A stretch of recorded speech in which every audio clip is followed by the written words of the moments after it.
রিতা, এই রিতা, কোথায় গেলি?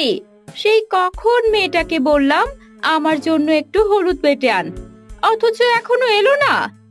মিতার চিৎকার শুনে তার মা ঘরে এসে বলল, কি রে, ভর দুপুরে এমন চেঁচাচ্ছিস কেন?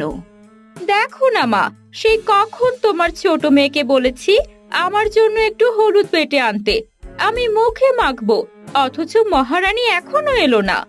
কেন রে, নিজের জন্য একটু হলুদও কি বেটে নিতে পারিস না নাকি?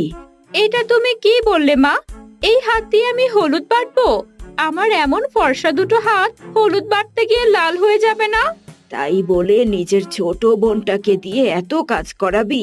ওর বুঝি কষ্ট হয় না? ওর আবার কিসের কষ্ট?